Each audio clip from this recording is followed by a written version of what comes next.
تقبل الله منا ومنكم عيد مبارك علينا وعليكم تقبل الله منا ومنكم عيد مبارك علينا وعليكم. إملا جرك أبني الرجاء أبي داندي إملا رتي أرجمنا إملي كينيا كان غارينو فتاو جنكا. Egaa daandii asallaatti irra jirra akkuma nu duubatti arganii hordoftoonni keenya. Maarree kara mirgaatiin immoo gaarri Cilaaloo jira. Asii ilaallan mul'ate yaa Cilaaloo yaa gaara Arsii. Garaasuma yaadata yoo rafee gara galusi jedhama. Cilaaloo waan hedduu nama yaadachiisa. Assalamu alaikum warahmatullahi wabarakatuh. Hordoftoota keenya baga ayyaana Eid al-Fitr kan bara 2018tiin isin gahe hordoftoonni keenya biyya keessaaf biyya alaa isiniin jenna. Egaa sagantaa guddaa tokko qabnaa gara sagantaa sanaatti imala irratti kan nuti argamnu nutis immoo imala keenya keessatti waan argine tokkoyyuu isinitti hin qusatiin isin biraan gaa isinitti agarsiisa. Wajjinumaan kan imallutaa imalli keenya immoo gaa dhaabbata daldala buna qarcaanshee guruppii wajjiniin gara iddoo sagantaa keenyaatti imaluu irratti argamna. Egaa qarcaanshee guruupii wajjin iddoo hedduu Oromiyaa keessa imallee isinitti agarsiifnaa jenne tanaan dura sagantaa adda addaa keessatti hordoftoota keenya amma maarree asfaaltii bareedaa kanaan biyya bareedaa tokko isinitti agarsiisuu deemna gaafa ayyaana kan isin biraan geenyu hordoftoota keenya nasi imalli keenya Adaamaadhaa kan kaane akkam ture? Imalli keenya Adaamaarraati kan kaane amma immoo gara Asallaa deemaarraa achi keessa darbinee sichi daandii hedduutu nu eeggata. Kun hundi gaa isin bira waan bareedaa ta'ee isin biraan ga'uudhaaf isin immoo hawwiidhaan nu eegaa isaaniin jenna. Isinumti nu hordofuu hin dagatinaa isiniin jenna irra deebi'uudhaan Eid Mubaarak isiniin jenna egaa nu faana tura. تقبل الله منا ومنكم عيد مبارك علينا وعليكم تقبل الله منا ومنكم عيد مبارك علينا وعليكم تقبل الله منا ومنكم عيد مبارك علينا وعليكم صمنا أياما أحلى الأيام يا ربي عيدها كل الأعوام صمنا أياما أحلى الأيام يا ربي عيدها كل الأعوام تقبل الله منا ومنكم. Egaa daandiirra turre abbee imalarra turre imala keenyaan immoo hordoftoota keenya biraan egaa wantoota garaagaraa itti agarsiisaa dhufne magaalaa miidhagduu bareedduu kana geenyee jirra eessa jirtu akkan jenneef waa jennu miti. Egaa maarree iccitii isinitti himna magaalaa bareedduu dhaqnee isinitti agarsiifnaa jenne akkuma hordoftoonni keenya ilaalaa jiran kunoo iddoo bareedaadha kan nuti jirru. Magaalaa eenyu jenna? Magaalaa guddichi godina Baalee Roobeetti argamneeti kan nuti jirru. Egaa mee halkaniin immoo magaalaan Roobee maal fakkaatti laataa jennee gadi baanee tugaa misooma koolidarii bareedaa kana hawaasa keenya biraan gahaa jirra kaabbe.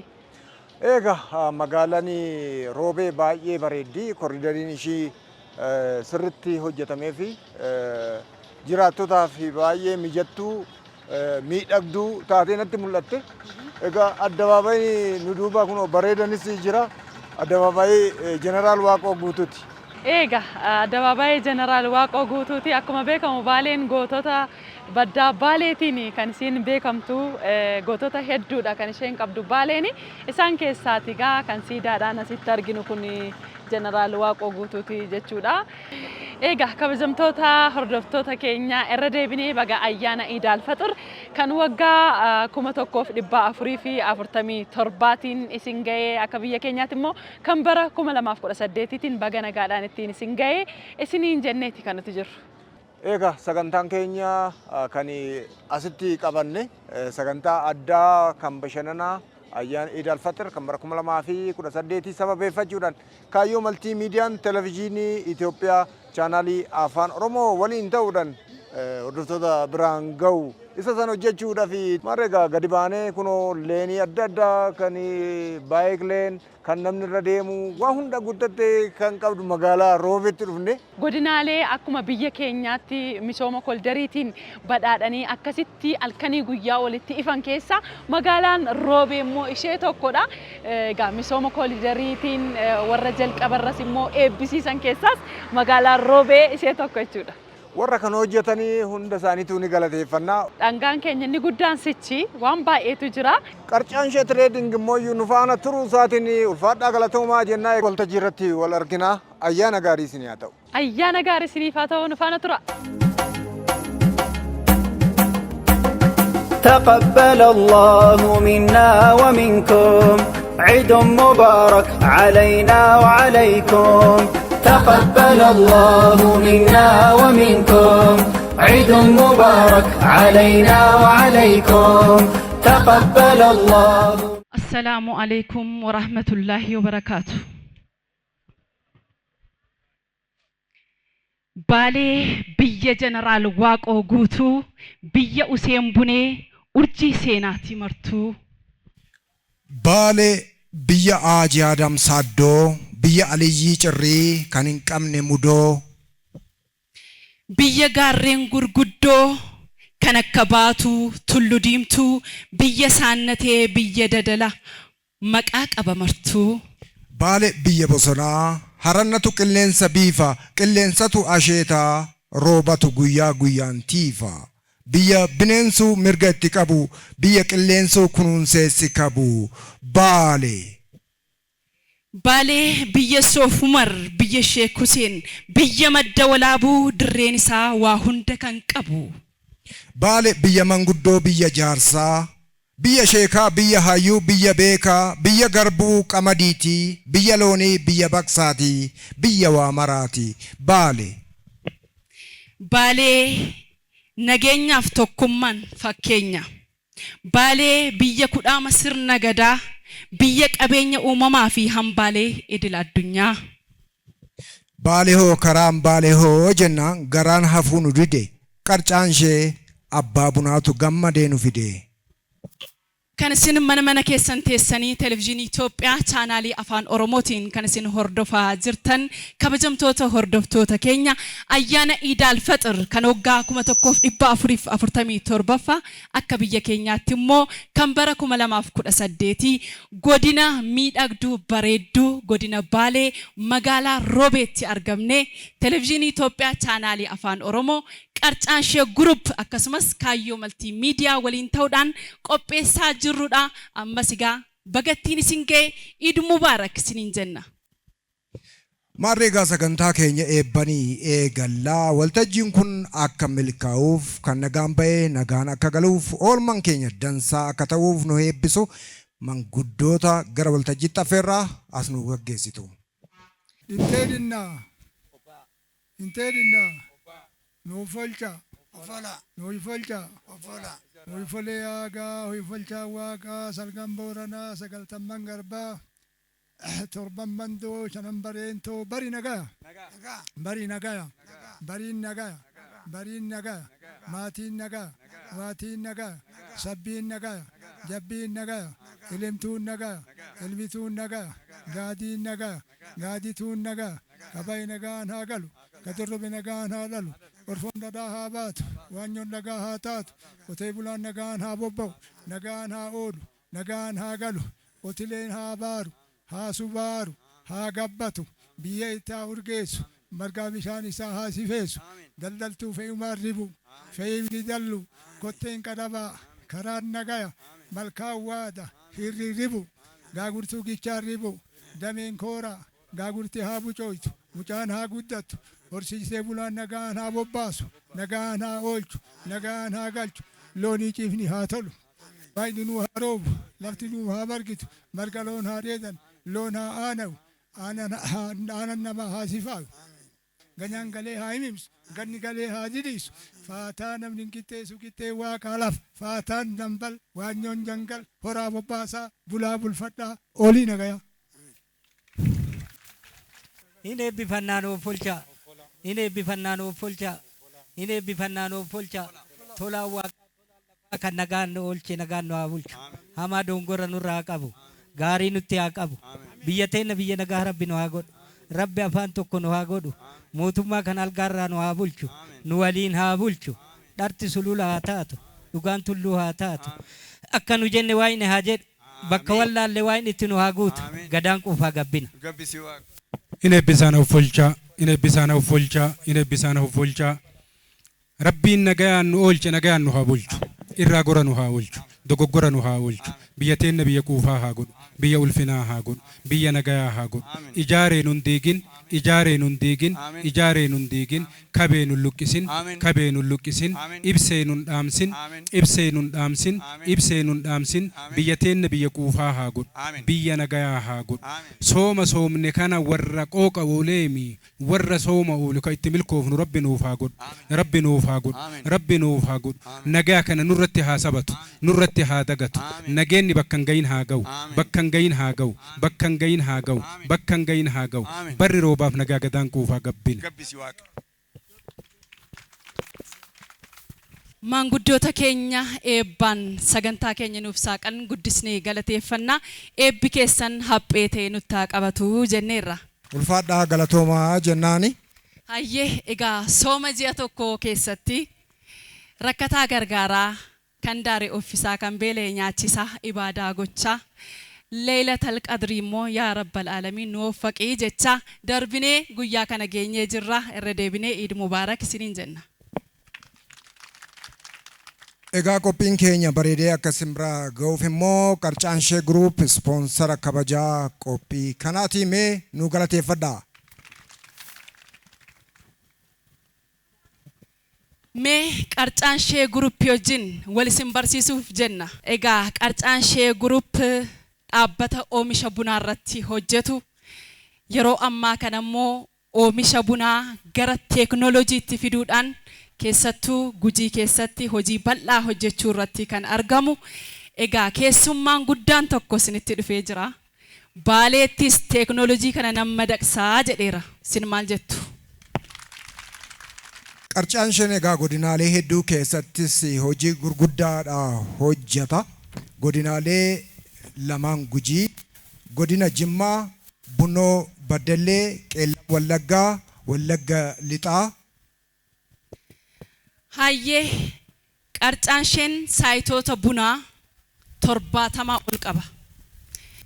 Kana malees hojjettoota 25,000 oliif carraa hojii uumeeti kan inni jiru dhaabbanni Qarcaanshee jechuudha. Kana malees immoo godinaaleen inni itti hojjetu buna malee jechuudha. Shawaa Bahaa keessawuu magaalaa Adaamaa, magaalaa Mojoo akkasumas immoo magaalaa Shaggar, magaalaa Finfinnee keessatti hojii gurguddaadha hojjetaa gara boodatti tokko tokkoon kan isin biraan geenyu ta'a jechuudha. Maarreega gara godina Baalee kanas akka dhufnu warri nu godhan warruma Qarcaanshee Groupitii. Kana boodas hojii bal'aa isiniin wajjin hojjechuudhaaf gara kana dhufaniiti kan isaan jiran jechuudha. Sponsora kabajaa sagantaa kanaatis kana booda immoo sagantaa qabnu itti adeemnu. Nasi jechi Qarcaanshee jedhu maali jechuun isaanii nafu. Egaa Gujii keessatti aanaan Qarcaa jira.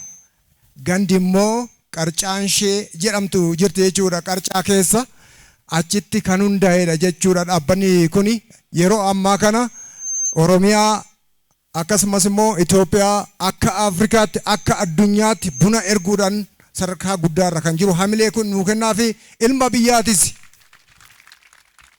Eeyyee Jeneraal Waaqoo Guutuu gabrummaa iddaan buqqifnaa yoo dide immoo ilmaan itti guddifnaa jedhan.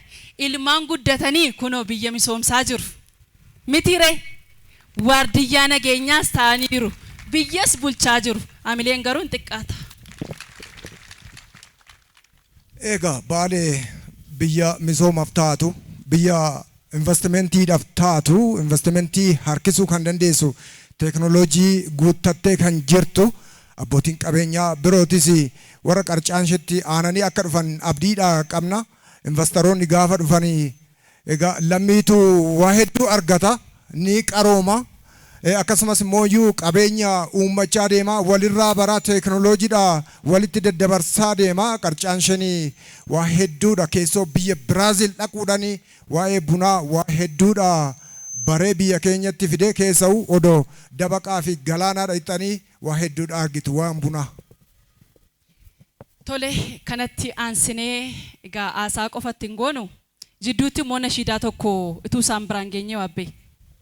Ayyeka daa'imman nashiidaa nu dhiyeessan duuba kanaa qophaa'aniiti jiru gara boodatti egaa dhangaa hedduu guutuudha qabna isin nuffina. Madrasaa Badrii irraatii nashiidaa daa'immanii gara waltajjiitti dhufuudhaan nashiidaa nuuf dhiyeessu ammas irra deebinee Iid Mubaarak isiniin jenna. Assalaamu alaykum wa rahmatullahi wa barakaatuh.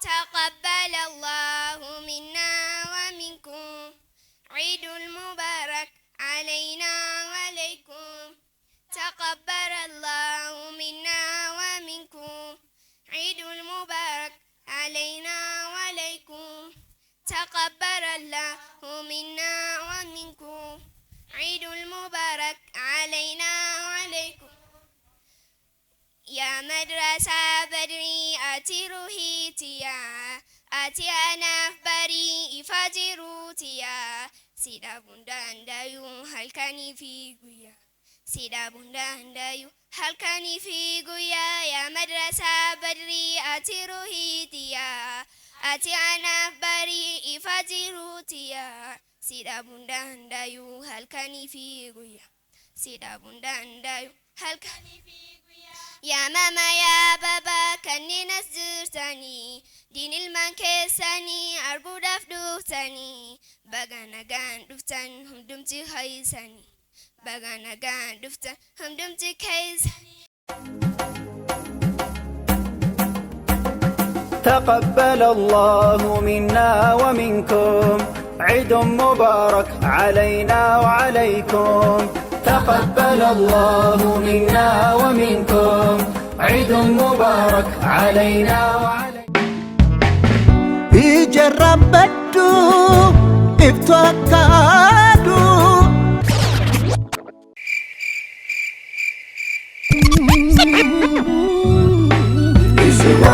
عدا في بيتي كنا بملكينا كنا نمديسو سوسينا كابونا قلم بنا إثيوبيا تكانومش إمال جرينيا كيسن هندان اسم فان جرا مادي جاللا إدوتك أودتنيتي جلقمني كيسا منتو بونجمي مني كيسا يرودا إماني إدفاميتيس اسم ولين جرا أيانا ولين كنا قدا بفا ورمماتي جالنكي سوف دوفي ماتين بنا maatii waliin jaalalaan walitti qabamtanii jaalalaaf gammachuun keessa yeroo ifee mul'ate gita hojii irratti bobbaatan irratti kan jaallatan hojjechaa laphee keessan gammachuu yeroo guutameetti bara haaraatti ammoo firoottanis jaallattan waliin gabataa tokko irratti yeroo waliin teessanii maaddii keessan kabajaa keessan walii yeroo mi'aayetti yeroo hunda isin waliin jirra saanii bunnaa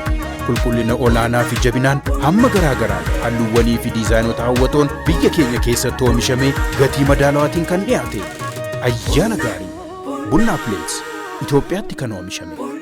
Daa'imman nashiidaa nuuf dhiyeessan akkamitti gaggeessitan homaan dhageenyaan. Maasha Allah tabaarakallaa jabaadhaa isaaniin jenna.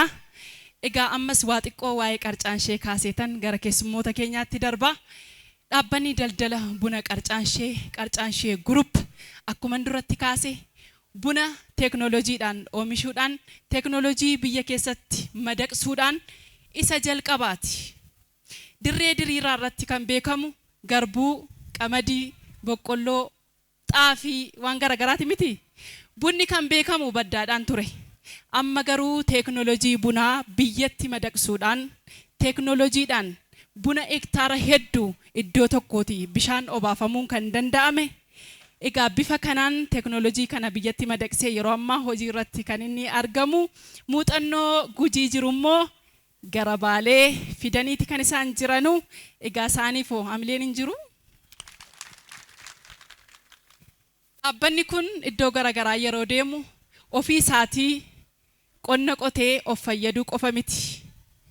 Bu'uuraalee misoomaa garaagaraa Gujiitti yoo kaafne akka fakkeenyaatti manneen barnootaa hawaasaaf ijaaruudhaan, buufataalee fayyaa ijaaruudhaan, akkasumas immoo kennaawwan garaagaraa kan ittiin kennan buna qalaa chaaritii kan jedhamu hundeessuudhaan harka qalleeyyii hedduu kan ittiin gargaaran buna gatii gaariidhaan hawaasarraa bituudhaan adda durummaadhaan kan beekamudha kan isinitti dhufee jiru. Ammas irra deebisaatii kan qarcaan ishee maaliif garaan hin geenye? Kanatti aansuudhaan kabajamoo obbo Maammushoolee qarcaan ishee guruppitti hoogganaa damee kibbaa gara waltajjiitti dhufuudhaan ergaa baga nagaan geessanii isiniif dabarsuudhaan egaa kabajamoo keenyas gara waltajjiitti nuuf affeeruu jechuudha. Ergaa akka isaan nuuf dabarsan isaaniin gara waltajjiitti nuu simadhaani. Naaf qalcha abbootiin gadaa fi abbootiin amantii. Kabajamoo bulchiinsa godina Baalee keessummaa kabajaa keenya Abdullahi Maalii, kabajamoo Dr. Hayila Masqal Xannaa Pirezidaantii Yuunivarsiitii Madda Walaabuu fi bakka bu'oota uummataa, kabajamaa Diinoo Amiin kantiibaa bulchiinsa magaalaa Roobee, kabajamtoota hooggantoota mootummaa naannoo Oromiyaa, kabajamtoota abbootii amantaa, kabajamtoota abbootii gadaa, kabajamtoota haadholii siinqee, kabajamoo obbo Bultoo Caalaa bakka bu'aa fi hoogganaa olaanaa qarcaan ishee guruppii, kabajamtoota hooggantoota godina Baalee, kabajamtoota hooggantoota aanaa, kabajamtoota abbootii qabeenyaa waamichi isiniif godhame, kabajamtoota bulchitoota aanaa godina Baalee fagoof dhiyoo irraa kabaja kanaaf asitti argamtan baga geessan baga waliin geenya isin jechuu barbaada. Hordoftoota amantaa musliimaa godina Baalee fi hordoftoota amantaa musliimaa hundaan baga guyyaa ayyaana Ramadaanaa waggaa 1447 isin ga'e isiniin jechuu barbaada. Ayyaanni Ramadaanaa waggaa 1447 yaadachuun kan kabajamu yommuu ta'u, hordoftoota amantaa musliimaa ta'ee uummanni naannoo keenya akkasumas uummanni godina Baalee hundi ayyaanicha yeroo kabajnu duudhaa musliimummaa, oromummaa waliin jireenyaa, jaalalaa fi tokkummaa qabnu caalmaatti ibsuu fi hojiilee misoomaa dhaabbati keenya naannoo keenyaa fi godina keenya keessatti hojjechaa jiru giddugaleessa godhachuudhaan ayyaana Ramadaanaa bara kana kan kabajnu haalota injifannoo cululuqaa itti arganne hojii misoomaa dhaabbanni keenya keessattuu qonna bunaa godina Gujii aanaa Galaanaa daawwannaa muummicha ministeera keenyaa Looreetii Nagaa kan ta'an muummicha ministeera Dr. Abiy Ahmed Ali daawwatamee akka biyyaatti bunni gaaddisa malee akka hojjetamuu danda'u kan beekamtii itti arganne akkasumas pirezidaantii mootummaa naannoo Oromiyaa keenyaa fi ministeera qonnaatiin kan daawwataman dabalataan beekamtii addaa kan itti arganne miseensota paarlaamaa Itoophiyaa fi koree qonnaa dhaabbii qonnaa fi biyyoota Biraazil irraa dhufuun kan daawwatan akka biyyaatti yeroo ammaa kana muuxannoo guddaa ta'ee mootummaan inisheetiivii qonna bunaa babal'isuuf abbootii qabeenyaa biraatiif fakkeenyummaa ta'ee yeroo ammaa kana akka barsiisa tokkotti fudhatama argatee gara tarsiimooti jijjiiruun xiyyeeffannaa bunaa itti kenname bulchiinsi godina Baalees odeeffannoo dhaabbata keenya qabu irraa ka'uun gaaffii dhaabbanni keenya dhiyeesseef haalduree tokko malee simatee aanota gaaffii lafa misooma buna gaaddisa malee ta'uuf kanaaf waajjiraalee qaamni ilaallatu godina irraa hanga aanotaatti qindeessuun waan hunda kutannoo murteessee gara kan duraan industirii bunaa aanaa barbaree fi aanaa harannaa bulluq irratti hanqina qabnu waliin deeggarsa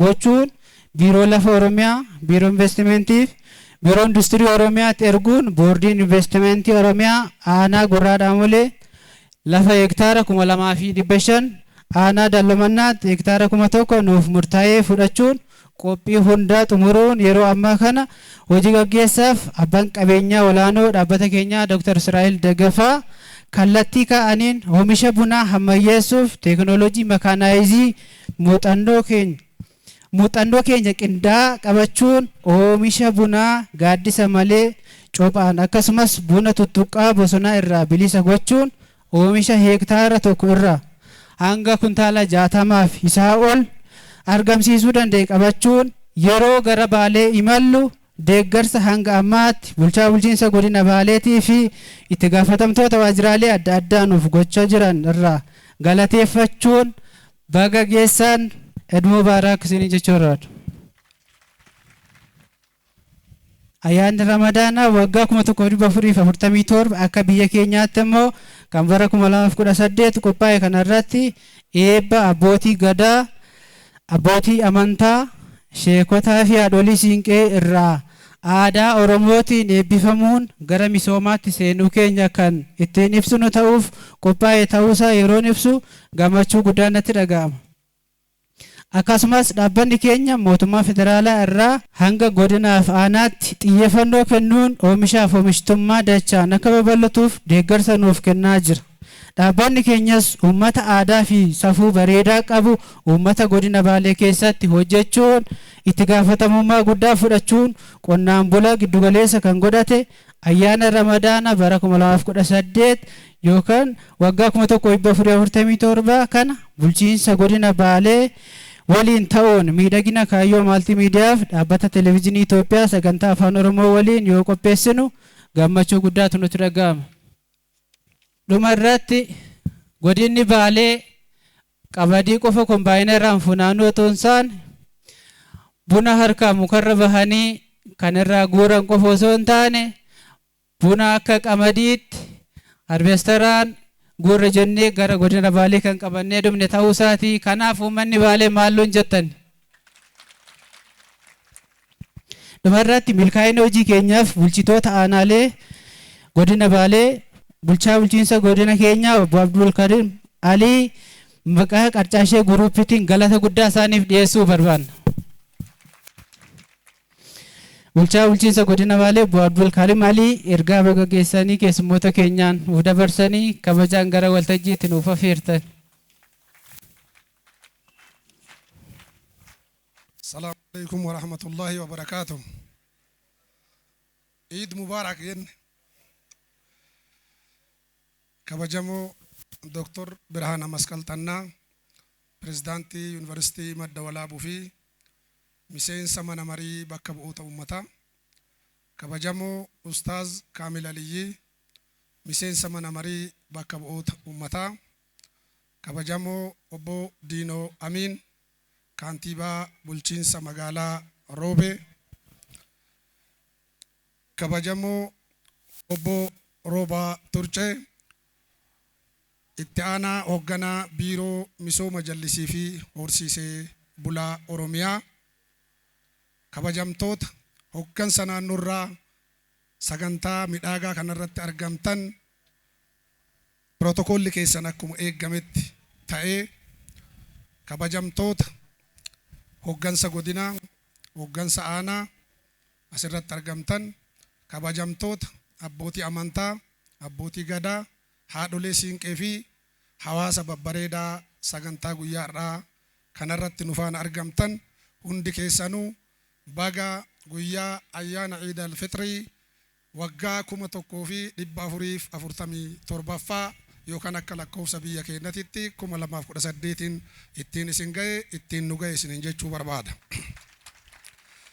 Kabajamtoota hirmaattota sagantaa kanaa guyyaa har'aa dhaabbata misooma bunaa qarcaashee fi dhaabbanni televezyiinii Itoophiyaa sagantaan afaan Oromoo wal ta'uudhaan guyyaa ayyaana Eid al-Fitrii waggaa 1447ffaa godina keenyarratti yoo kabaju gammachuun nutti dhagahamu baay'ee guddaadha.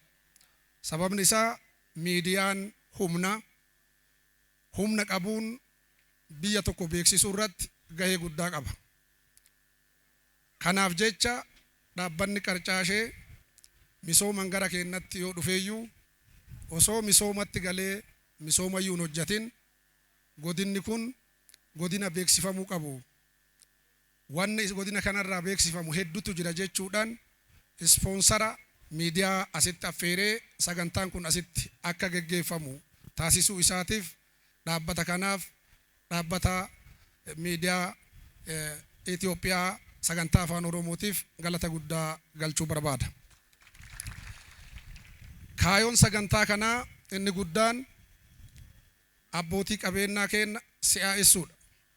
Abbootiin qabeenyaa keenya biyya keessa jiranii fi biyya alaa jiran mallaqa horatan of bira dabarsanii lammii biraatiif illee caarraa hojii akka ta'u guddina diinagdee biyyaa keenya keessatti gahee isaa akka bahatu dhaabbanni qarcaashee kana dura iddoolee investi godhe irratti adda durummaan waan beekamuuf nutis kallattii fi karoora muummee ministeeraa keenya qabachuudhaan biyya kana ceesisuudhaaf investimentii hiika qabu tokko tokko godinaaleen Oromiyaa keessa jiran naannoleen Itoophiyaa keessa jiran hundinuu akka hojjetu kallattii muummee ministeeraa keenya kaayirraa kaanee nutis jijjiiramaa fi guddina biyya kanaa itti fufsiisuudhaaf investimentiidhaaf hulaa keenya banaa goone abbootii qabeenyaa qonna ammayyaa irratti bobba'an akka kanaan dura qonna gatiitii sangaatiin dhiibnuu fi moofaraan dhiibnuun guddina fiduu akka hin dandeenye hubachuudhaan diinagdee biyya kanaa guddisuudhaaf baay'inaan hojjechuu ariitiin hojjechuu qulqullinnaan hojjechuu jedhamee tarsimoo mootummaan kenna mootummaan badhaadhinnaa qabate giddugaleessa godhachuudhaan buna karaa ammayyaa'een teknooloojiidhaan akka oomishamu aanaalee buna irratti oomishuu dandeenyu irratti caarraa qabnu fayyadamnee investimentii simachuudhaan akka caarraa ta'ee gaafa hulaa keenya saaqnu abbootiin qabeenyaa kaapitaala biiliyeenan galmeessan miiliyeenan osoo hin taane biiliyeenan galmeessan namni gara 6 ta'u gara Baaleetitti dhufee investi gochuu jalqabeera. Isaan keessaa dhaabbanni qarcaashee tokko yoo ta'u gaafa kana goonu godina kanaaf caarraa hojii bal'aan banamaa akka jiru teknooloojiin dhufaa akka jiru muuxannoon gaariin qotee bulaa keenya darbuu akka danda'uu fi buna kanaan dura bosona keessatti qofa bu'aa diqqaa irraa argannu san karaa adda ta'ee fi teknooloojii kana maxxansuudhaan kaan irraa barsiisuudhaan oomisha guddaa oomishuu akka dandeenyu qotee bulaan keenya akka hubatu daldalaan keenya akka hubatu abbaan qabeenyaa akka hubatu goonee sagantaa kanaan hubannaa yookiin immoo odeeffannoo kana dabarsuuf sagantaa qophaa'e ta'uu isaa kaasuu barbaada. Nama ammoo waamicha keenya dhagahee gamanatti dhufe hundi keenya xiqqaa guddaadhaan kabajnee ofitti simannee misooma inni fide irraa fayyadamaa ta'uu teknooloojii gananatti dhufe irraa barachuu gara keenyatti babal'isuun nurra jiraata. Kanaaf misoomni dhufuu jalqabe sagantaa kanallee akka isinillee hubattan ka barbaanneef Baale callistee harkuma marattee akkuma duraan san qofatti bakkuma dhaabbatte sanitti deemu osoo hin taane uf dura tarkaanfachaa gara teknooloojiitti cehaa jiraachuu keenya akka hubattanii fi isinillee uf bira dabarsitanii akka hubachiiftan barbaada. Walumaa galatti dhaabbata misooma bunaa qarcaashee ispoonsara nuu ta'ee dhaabbata televezyiinii Itoophiyaa sagantaa afaan Oromoo wajjiin fi waahillan isaanii wajjiin sagantaa kana nu biratti kabaje galata guddaa qabaa fi Eid Mubaarak jechuu barbaada. Baga ittiin isin ga'e baga wajjiin nun ga'e baga gammaddan.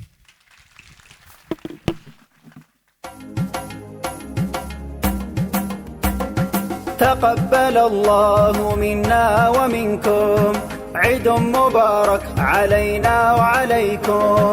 تقبل الله منا ومنكم عيد مبارك علينا